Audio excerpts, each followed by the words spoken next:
We finally saw Cabaret. If you see the previous post when we reviewed the play that goes wrong. Yes, it was the day that goes wrong. I wanted to splurge to have the best seating experience, what it was like inside of the KitKat Club.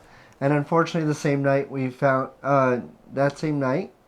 a table that had seating for an additional $100, and it was an accessibility table.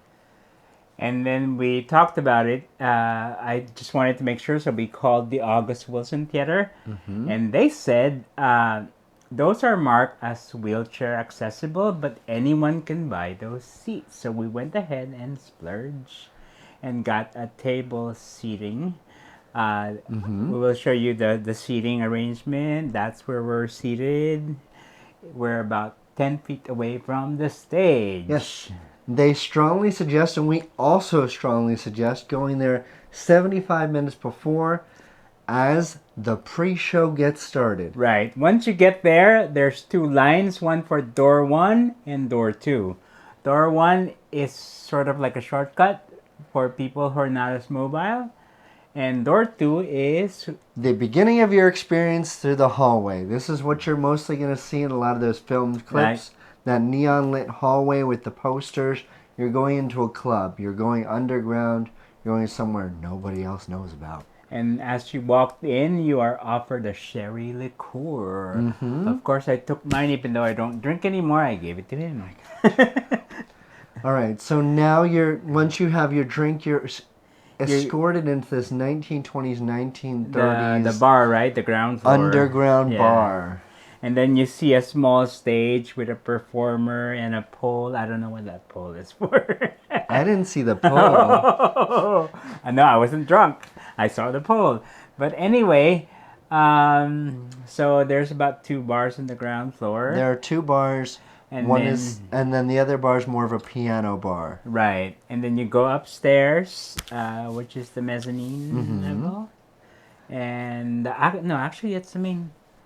The main level with the bar that's lifted, right, which is the first bar that you're going to see, is in between the mezzanine and your orchestra seating.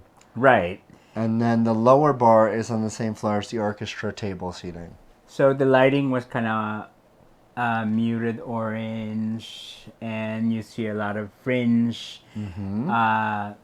An hour before the show, they start letting people in. As we walked in, you see there's table seating around the stage, and then you would see like seats behind it too, and in the front, and then you can explain what a theater in the round is. So a theater in the round is that audience is seated all around the stage.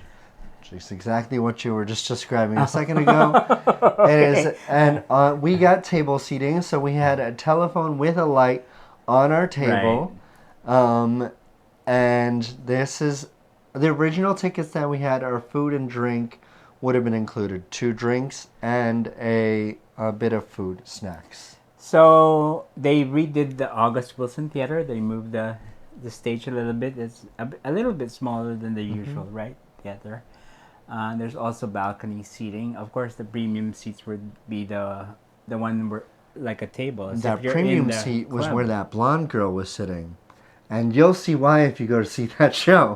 There's one very special seat. Anyway, let's get to talking about the cast and the characters.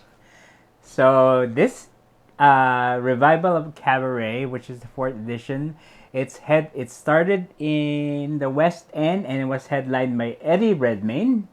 That's when we saw it, the theater. We right? saw the exterior of the theater. We were excited. We were waiting for it to come to Broadway, and it finally did.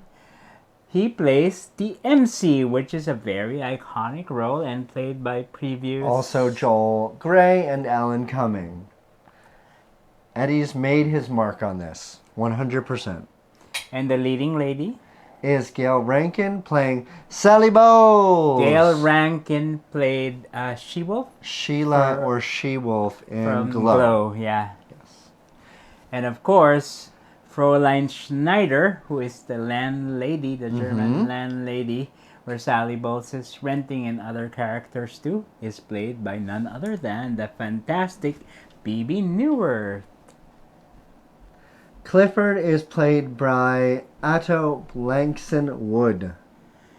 And Herr Schultz. That is not who plays Herr Schultz, which is why I skipped it. Okay. Is played by... We'll post a line here. And then Ernst Ludwig, who is the German guy who befriended Clifford and suggested to go to the to go KitKat Club. to go to this landlady first, because Clifford is an American who moved. We'll talk about that more in the plot. Is played by Henry Gottfried. And then we've got Fräulein Kost, who doubles as a KitKat girl. And the KitKat girls and boys. And we just learned, if you watch RuPaul Drag Race... Yes, Marsha is one of the KitKat Club performers, is what I will call them. From season 15.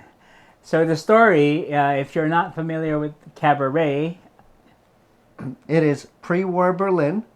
The KitKat Club serves as a haven for escapism and decadence. For those of us who are not exactly the straightest of people.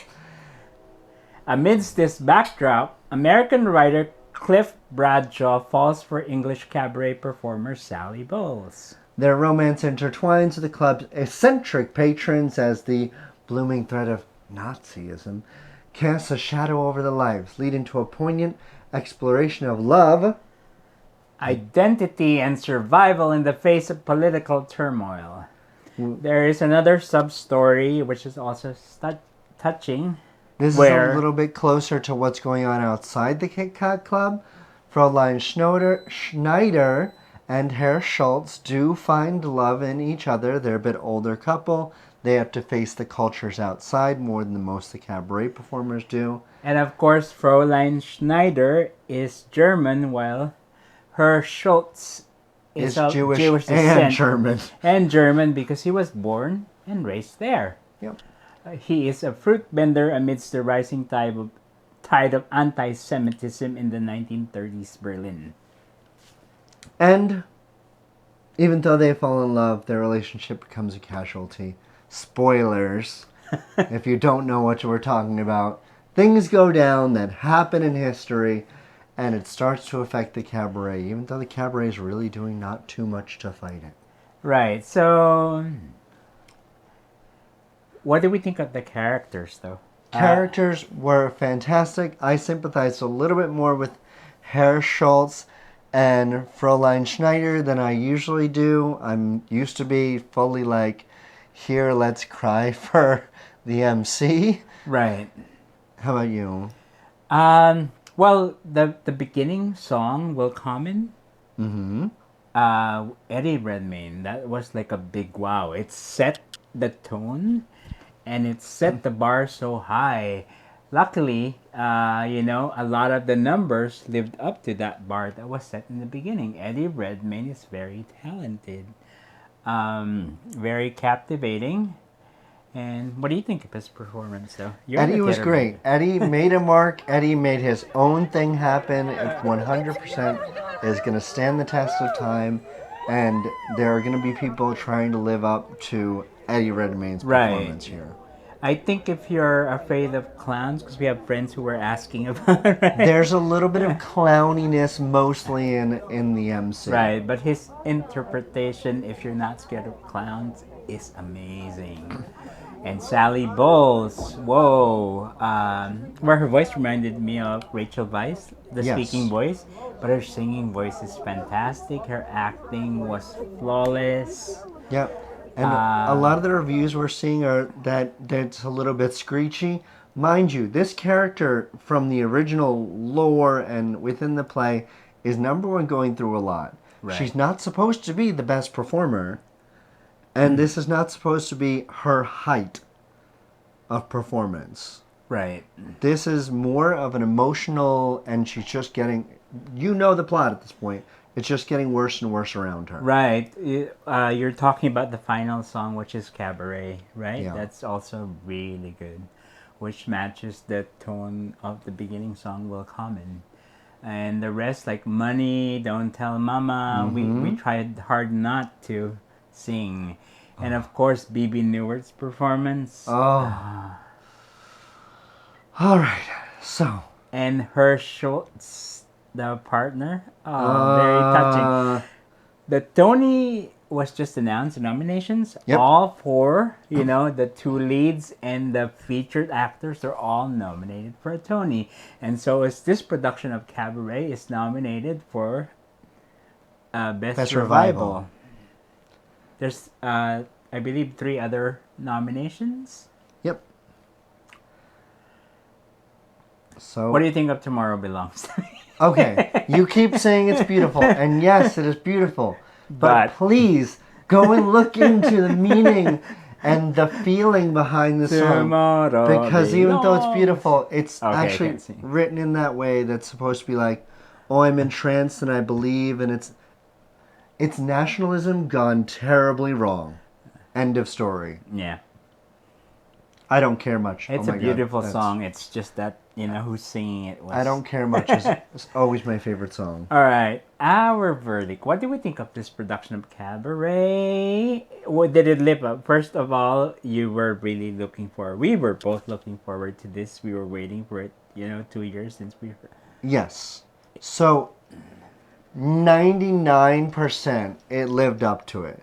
Right. The only reason I think that 1% came off for me is because I know the difference between our tickets, and we didn't get the 100% experience that we would have gotten because we didn't if we'd gotten on that Wednesday. Because the original ticket, even though it cost less, because the date was included of everything. That's not. Well, I guess it's part of the show too. Yeah. As far as the performance and the actual show, if I have to nitpick, I think the love connection between Fräulein Schneider and her Schultz is so strong that it sometimes overpowered Sally Bowles in Clip's story. Sometimes. I think there are reasons for that they took in this production that is going to be too long to talk about in this video. So maybe we'll talk about it another time. But it's so amazing, I am telling you. It's one of the best musicals I've seen so far. Yes. And we've seen a lot. This is going to be hard to top. I've seen it, yeah. Let's do your verdict. 2 thumbs up. It's a must-see. Let's keep all of our thumbs up. Yeah, and I'm really hoping this would get the Best Musical Revival Tony Award. So I'm also giving it 2 thumbs up. This is great. If you have the opportunity, go see it. If you can... Remember, life is fleeting and time is short. And if you have the ability and action to do so, go and get one of those table seats. Experience the cabaret. Life is a cabaret. Subscribe, like, share, comment. This is Rod. I'm Michael. Tell us what else you want to see, and we'll see you later. Okay, please comment. We want to hear from you. We want to know what you think if you saw the show.